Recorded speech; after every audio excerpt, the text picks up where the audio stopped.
வணக்கம். என்ன செய்தி பார்க்க போறோம்னு கேட்டீங்கன்னா, எதிர்பாரா திருப்பம். சிஎம் விஜய் ஆட்சிக்கு வேட்டு வச்ச தற்குறிகள். திமுக காரன் 75 ஆண்டு காலமாக என்ன தப்பெல்லாம் பண்ணானோ அந்த தப்ப ஆட்சி கட்டில ஏறின 6 நாள்ல இந்த தவேகா தற்குறிகள் செய்து தொலைத்திருக்கின்றார்கள். அவங்க பண்ண அக்கிரமங்கள் என்ன, இதெல்லாம் அரசனுடைய கவனத்துக்கு போதா இல்லையா, இல்ல வெற்றி பெற்ற உடனே தமிழகமானது தமிழக வெற்றி கழகத்துக்கு தாரை வார்க்கப்பட்டு விட்டதா, அவங்க வச்சுதான் சட்டமா? ஏயா கொஞ்சம் அனுபவம் பெற்றிருந்தால் இந்த வெற்றியை எவ்வளவு பக்குவமா கொண்டாடி இருப்பாங்க, இந்த வெற்றியை எப்படி வளர்ச்சி திட்டத்துக்காக பயன்படுத்தி இருப்பாங்க. ஆனால் இங்க யாருக்கும் அனுபவம் இல்ல. அனுபவம் சொல்லுகின்ற போது அதை கேட்டுக்கொள்ளுகிற அளவுக்கு முதிர்ச்சியும் இல்ல, வயது பக்குவம் இல்ல. அதனால இன்னைக்கு மக்கள் தான் பல கொடுமைகளை அனுபவித்துக் கொண்டு வராங்க. அதை தான் இந்த வீடியோ நம்ம விரிவா பார்க்க போறோம். என்னை பொறுத்த வரைக்கும் விஜய் அவர்களுக்கு எதிர்பாராத ஒரு திருப்பமாக ஒரு ட்விஸ்டா தான் இருக்கும். நம்ம ஆட்சிக்கு நம்ம ஆளுங்களே வேட்டு வைக்கிறாங்களே என்று கதர்ந்தாலும் கதறுவாரு. அவற்றையெல்லாம் பார்க்கறதுக்கு முன்பாக இதுவரைக்கும் நம்ம சேனலை நீங்க சப்ஸ்கிரைப் பண்ணலனா மறக்காம சப்ஸ்கிரைப் பண்ணிக்கிட்டு கொஞ்சம் சப்போர்ட் பண்ணுங்க. முதல் செய்தி, சோழிங்கநல்லூர் தமிழக வெற்றி கழகத்தினுடைய எம்எல்ஏ பண்ணது. அங்க மகேந்திரா கம்பெனிக்கு சொந்தமான குடோன் ஆனது தீப்பற்றி எரியுது. ஆனா அத பார்வையிட வர்றாரு, பார்வையிட்டு இருப்பார் போல இருக்குது, அதை வீடியோ எடுத்திருப்பாங்க போல இருக்குது. சமூக வலைதளத்துல பிஜிஎம் போட்டு பற்றி எரிகின்ற நிகழ்வை பார்வையிட்டதுக்கு பெரிய விளம்பரம் தேடி இருக்கின்றார். பாஷா பாஷா அப்படின்னு சும்மா கெத்து காட்டுறதுக்காக பிஜிஎம் போடுவாங்கல்ல, அந்த மாதிரி பிஜிஎம் போட்டிருக்காரு. அவன் பற்றி எரியுது, ஐயோ பாழா போதே நம்ம சொத்து அப்படின்னு பரிதவிக்கின்ற தருணத்துல பார்வையிட போன எம்எல்ஏ பிஜிஎம் போட்டு மாஸ் காட்டுறாராம். இது என்ன கொடுமைன்னு தெரியல. ரெண்டாவது, இந்த புகைப்படத்தை பாருங்க. கிருஷ்ணகிரி தவேகா எம்எல்ஏவுக்கு நடு ரோட்டில் கேக் வெட்டி பட்டாசு வெடித்து தொண்டர்கள் வரவேற்பு. சுமார் 1 மணி நேரத்துக்கு மேலாக கடும் போக்குவரத்து நெரிசல் என்பதால் வாகன ஓட்டிகள் பாதிப்பு. இந்த மாதிரி தான் திமுக வெற்றி பெற்ற உடனே ஒட்டுமொத்தமாக தமிழகமே தன்னுடைய அதிகாரத்தின் கீழே வந்துருச்சு. இனிமே யாரும் வெற்றி பெற போறதில்ல, நாம தான் வெற்றி பெற போறோம், நம்மளை யாரும் அசைத்து கூட பார்க்க முடியாது அப்படின்னு சொல்லிட்டு திமிருடன் வந்து திரிவான். ஆனா அதே மாதிரி தான் இன்னைக்கு தமிழகத்தினுடைய ஆளுங்கட்சியா இருக்கக்கூடிய தமிழக வெற்றி கழகத்தினுடைய ஆதரவாளர்களும் எம்எல்ஏக்களும் நடு ரோட்டில் கேக் வச்சு வெட்டி கொண்டாடுறாங்க. யார பத்தியும் கவலை கிடையாது. அப்புறம் இந்த போட்டோ, இது மொடக்குறிச்சியில வெற்றி பெற்றிருக்கக்கூடிய தமிழக வெற்றி கழகத்துடைய எம்எல்ஏ வந்து மக்களிடையே ஒரு கோரிக்கை வச்சுட்டு போறார். என்ன கோரிக்கை அப்படின்னு பார்க்கும்போது, இனிமே இந்த மொடக்குறிச்சி தொகுதியில எவன் டாஸ்மார்க்ல 10 ரூபாய் வாங்கினாலும் சரி என்கிட்ட சொல்லுங்க, 2 லோன் பாத்துறேன் அப்படின்னு சொல்றாரு. வாங்க மாட்டாங்க, ஏன்னா எங்க தலைவர் ஆட்சிக்கு வந்திருக்காரு அப்படிங்கிறாங்க.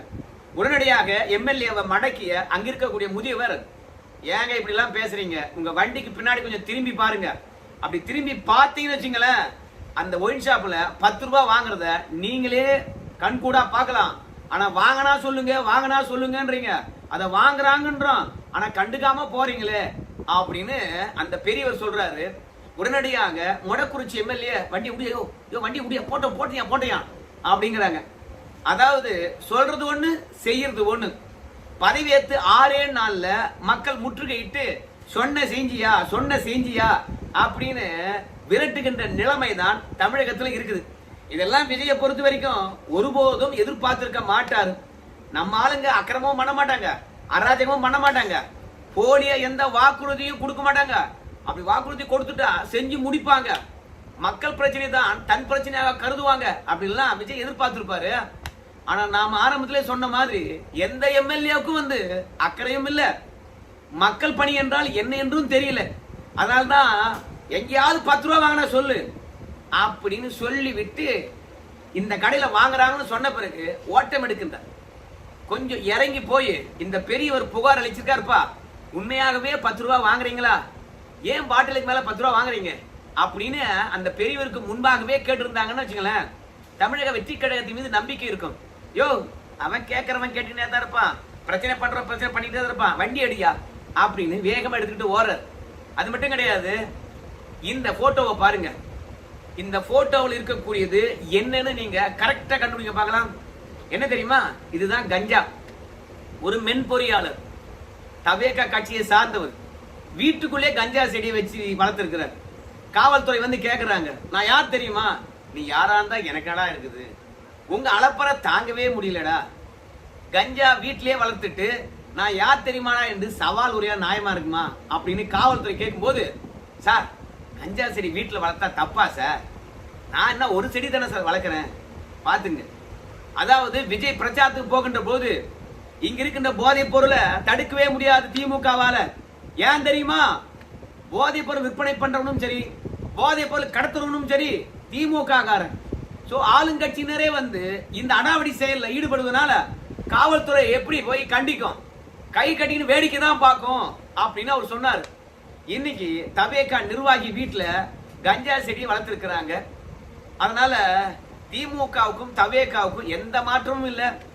காவல்துறை வீடு ஏறி வந்து கஞ்சா வாடா வளர்க்குற அப்படின்னு கேட்டா, ஏங்க கஞ்சா வீட்டுல வளர்ப்பது தப்புங்களா அப்படின்னு கேக்குறான். ஏதோ ஆடு மாடு வளர்க்குற மாதிரி.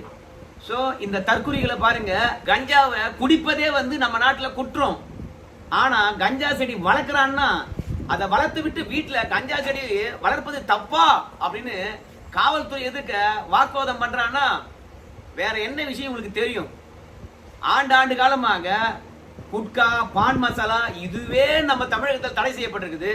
கஞ்சா வளர்க்கறதுக்கு மட்டும் அனுமதி இருக்குமா? கொடுமை. அது மட்டும் கிடையாது, சேலத்துல தவேகா நிர்வாகி 2 பேர் போய் ஆட்டை திருடி இருக்கானுங்க. ஆட்டை திருடின உடனே அந்த ஊர் மக்கள் ஒட்டுமொத்தமாக அவனை பிடிச்சிட்டு இருக்காங்க. ஏண்டா திருட்டு பயில, சுற்று வட்டாரத்துல ஆடெல்லாம் திருடு போகுதுன்னு சொல்லிட்டு நாங்க புகார் அளிச்சிருந்தோம், நீங்க தான் திருடிட்டு இருக்கீங்களா அப்படின்னு கேட்டிருக்காங்க. உடனடியாக நான் யார் தெரியுமா, நான் அந்த கட்சியில இந்த இடத்துல இருக்கிறேன் அப்படின்னு சொல்லியிருக்கிறான். எங்க பொருளை திருடுனது மட்டும் இல்லாம எங்கிட்டே வந்து உன்னுடைய வண்டவளத்தை காட்டுறியா அட்ரா அப்படின்னு சொல்லிட்டு நைய புடைச்சிருக்காங்க. அதுக்கப்புறம் இந்த ஆடை திருடு வந்தாங்கல்ல, 21 வயசான் ஆட்டை திருடினவன், அவனுக்கு துணையா வந்தவனுக்கு 15 வயசான். உடனடியாக இவனை அடிச்சே கொண்டு வாங்கன்னு சொல்லிவிட்டு அக்கம் பக்கத்தில் இருக்கிறவங்க காவல் நிலையத்துக்கு புகார் அளிச்சிருக்காங்க. காவல்துறை வந்து காப்பாத்திட்டு போயிருக்காங்க. மொத்தத்துல இன்னொருத்தம் பொருளை திருடினா கூட நான் யார் தெரியுமா அப்படின்னு திமுக கார மாதிரியே இவனுங்களும் மிரட்டி பாக்குறானுங்க. இந்த மாதிரி மிரட்டல் உருட்டுனால்தான் திமுக கார கூப்பிட உட்காந்து இருக்கான். அதனால தமிழக வெற்றி கழகத்துக்காரங்க கொஞ்சம் நாகரிகமா நடந்துங்க. 2வது அமைச்சர் கீர்த்தனா, இப்பதான் இலாக்கா ஒதுக்கீடு ஆனது நிகழ்ந்து கொண்டிருக்குது. இந்த கீர்த்தனா அவர்களுக்கு வந்து தொழில்துறை ஒதுக்கியிருக்காங்க. டிஆர்பி ராஜா இருந்தா தெரியுமா, தனக்கு என்ன துறை கொடுக்கப்பட்டிருக்குது, தனக்கு இருக்கக்கூடிய பொறுப்பு என்ன, இதெல்லாம் தெரிந்து கொள்ளாத டிஆர்பி ராஜா அவர்கள் எவ்வளவு அந்நிய முதலீடு வந்தது, வெள்ளை அறிக்கை கொடுங்க அப்படின்னு எடப்பாடி கேட்டாரு. வெள்ளை பேப்பர் எடுத்து காட்டினார். எடப்பாடிக்கு இந்த பேப்பர் காட்டினாதான் புரியும், வெள்ளை அறிக்கைலாம் தெரியாது அப்படின்னு சொல்லிட்டு ஆணவத்துடன் பேசினாரு. அவரு கூப்பிட உட்காந்துட்டு இருக்காரு. அதே மாதிரி இப்ப கீர்த்தனா, அந்த அம்மா வெற்றி பெற்றாச்சு. அரசாங்கத்தின் சார்பில் இனோவா கார் கொடுத்துருக்காங்க. அந்த கார்ல ஃப்ரெண்ட்ஸுகளை உட்கார வச்சு ஊர் ஊரா சுத்தி காட்டியிருக்காங்க. இவங்க உழைச்ச கார்ல போயிருக்கலாம், ஆனா மக்கள் வரி பணத்துல மக்களுடைய குறைய கேட்பதற்காக, மக்கள் பணி செய்யறதுக்காக, விரைவா போனதுக்காக கார் கொடுத்துருக்காங்க. ஆனா கீர்த்தனா அமைச்சர் தன்னுடைய ஃப்ரெண்ட்ஸுகளை உட்கார வச்சுக்கிட்டு ஊர் ஊரா சுத்தி இருக்காங்க. எப்படி எல்லாம் மக்கள் வரி பணத்துல என்ஜாய் பண்றாங்க பாருங்க. இவங்களுக்கு வந்து தொழில்துறை கொடுத்திருக்காங்களா? இன்னொரு முக்கியமான ஒரு செய்தியை காட்ட போறேன், நீங்க பாருங்க. கலைஞர் மீது விமர்சனம் வைக்கின்ற பொழுது அவரு ரயில்ல டிக்கெட் எடுக்காம வந்துட்டாரு அப்படின்னு சொல்லுவாங்க. திருட்டி ரயில் ஏறி வந்தவனுடைய சொத்து எவ்வளவு தெரியுமாடா அப்படின்னு சொல்லுவாங்க. ஆனா இனிமே கலைஞரை மட்டுமே அந்த மாதிரி சொல்ல முடியாது. ஏன் தெரியுமா? நம்ம ஜோசப் விஜய் இருக்கார்ல சிஎம், அவங்க அப்பா கூட டிக்கெட் எடுக்காம ரயில்ல தான் வந்தாராம். அதுலயும் ஒரு ரயில்ல மட்டும் டிக்கெட் எடுக்காம வரல, பல ரயில்ல டிக்கெட் எடுக்காம மாறி மாறி சென்னை வந்தாராம். அதனால திருட்டு ரயில் என்றாலே இனிமே நம்ம சிஎம் விஜய் இருக்காருல்ல, அவங்க அப்பாவுடைய முகமும் வந்து சேரும் போல இருக்குது. நான் ஏற்கனவே ஒரு கமாண்ட் போட்டிருந்தேன், ஒன்னு விக்கி வச்சிருக்கணும் இல்ல வப்பாட்டி வச்சிருக்கணும் அப்படின்னு. இப்ப திருட்டு ரயில் ஏறி வந்தாலும் சிஎம் ஆகலாம் போல இருக்குது அப்படின்னு ஒரு இருக்குது. அதுக்கப்புறம் இந்த போஸ்டர் பாருங்க, இது என்னன்னு பாக்குறீங்களா? ஃபுல்லா கஞ்சா போதை. பள்ளி வேண மடக்கி தவேகா நிர்வாகிகளாம் கலாட்டா பண்றாங்க. ஏண்டா வேண மடக்குறீங்க அப்படின் போது எங்களை கேட்காம அணு கூட அசையக்கூடாதான். போதையில பள்ளி வாகனம் எது, அரசு பேருந்து எதுன்னு தெரியாம கலாட்டா பண்றாங்க. பெற்றோர்லாம் வந்து நைய புடைச்சாங்க அவங்கள. மொத்தத்துல இந்த தற்குறிகளுக்கு நாம என்ன பண்றோம்னு தெரியல. நம்ம ஆளுங்கட்சியா இருக்கிறோம், மத்தவங்களை விட நமக்கு பொறுப்பு இருக்கிறது. அதனால எவனாவது தப்பு பண்ணா கூட நாம தான் தட்டி கேட்கணும். இந்த நினைப்பெல்லாம் கிடையாது. குற்ற செயலுக்கு இவங்களே காரணமா இருக்கிறாங்க. அந்த குற்ற செயலை தட்டி கேட்கறவங்களை அடிக்கும் வராங்க. இந்த மாதிரி ஆணவமானது வெகு விரைவில் இந்த ஆட்சி வீட்டுக்கு போறதுக்கான ஒரு எதிர்பாரா திருப்பமா இருக்கும். அதுக்கப்புறம் இந்த போஸ்டர் பாருங்க. இந்த போஸ்ட் என்னன்னு பார்க்கும்போது, ஈரோடு மாவட்டம் அந்தியூர் அருகே ஊருக்கு ஒதுக்குப்புறமா இருக்கக்கூடிய டாஸ்மார்க் கடைய மூடணும் சொல்லிட்டு போராட்டம் பண்றாங்க. போராட்டம் பண்றவங்க யார் தெரியுமா? தமிழக வெற்றி கழகத்துக்காரங்க. அவங்க ஆட்சியில அவங்க அரசாங்கமானது டாஸ்மார்க் நடத்துது. ஆனா அவங்களே போய் கடையை மூடணும் அப்படின்னு வந்து போராட்டம் பண்ணிட்டு இருக்காங்க. இவங்களுக்கும் திமுக காரனுக்கும் எந்த வித்தியாசமும் கிடையாது. மீத்தேன் ஈத்தேன் திட்டத்தை கொண்டு வந்ததும் திமுக காரனா இருப்பான், நீட்டை கொண்டு வந்ததும் திமுக காரனா இருப்பான். மீண்டும் அந்த திட்டத்தை இங்க நடைமுறைப்படுத்த கூடாதுன்னு சொல்லிட்டு அவனே போராட்டம் பண்ணுவான். ஒரு படி மேல போய் இன்னைக்கு தமிழக வெற்றி கழகத்துக்காரங்க டாஸ்மார்க்க அவங்களே நடத்துவாங்களாம். ஆனா ஊருக்கு ஒதுக்குப்புறமா இருக்கக்கூடிய டாஸ்மார்க் வேண்டாம் என்று அவங்களே கூட சொல்லுவாங்களாம். இது உங்க ஆட்சி நடக்குது அப்படின்றது அவங்க சுத்தமா மறந்துட்டாங்க போல இருக்குது.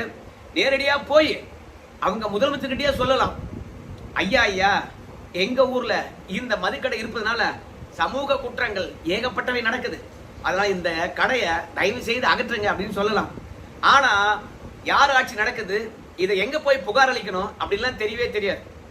இவங்க எதிர்கட்சியா இருக்கின்ற போது புரட்சி பேசினாங்க இல்லையா, அந்த மாதிரி இவங்க ஆட்சியிலே வந்து பாத்தீங்கன்னா இன்னைக்கு கடைக்கு எதிராக போராட்டம் பண்ணி புரட்சி பண்றாங்களாம். அந்த புரட்சி கூட யாருக்கும் எந்த விதமான தடங்களும் இல்லாம, எந்த வித அச்சுறுத்தலும் இல்லாம அமைதியா நடத்தினா பரவாயில்லையே.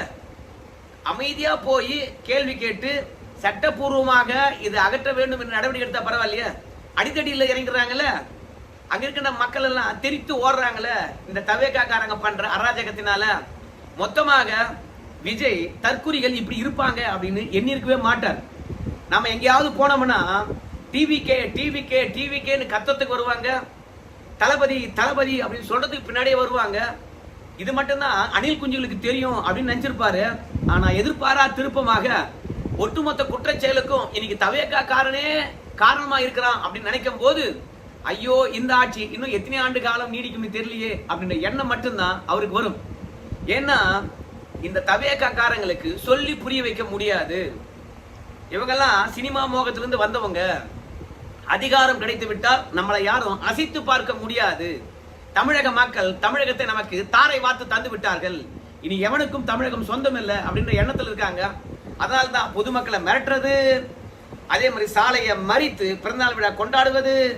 மொத்தத்துல ஏஐ மூலமாக விஜய் அவர்கள் பாருங்க, நேரமே இல்லை, சோத்து மூட்டையை கட்டி வந்து டிபன் பாக்ஸை திறந்து அவரே வந்து முதலமைச்சர் டேபிள்லயே வச்சுக்கின்னு, டைனிங் டேபிள் கூட போகாம முதலமைச்சர் டேபிள்லயே வச்சுக்கின்னு உணவு அருந்திருந்தார். பாருங்க, இவ்வளவு எளிமையான ஆளை எங்கேயாவது பார்க்க முடியுமா அப்படின்னு வந்து கம்பு சுத்திட்டு இருக்காங்க. மொத்தத்துல என்ன பொறுத்த வரைக்கும் தவேக்காவை யாரும் சோழி முடிக்க வேணாம். ஆனா அந்த கட்சிக்காரங்களை சீக்கிரமா சோழி முடிச்சுவாங்கன்னு நமக்கு நல்லா தெரியுது. பதவியேற்று 6 நாள் தான் ஆகுது. என்ன அக்கிரமங்கள் பாருங்க. சரி நண்பர்களே, தவேக்கா திருத்திக் கொள்ள வேண்டுமா இல்ல இவங்களை துரத்தி உண்ணுமா? உங்க கருத்து சொல்லுங்க. நன்றி.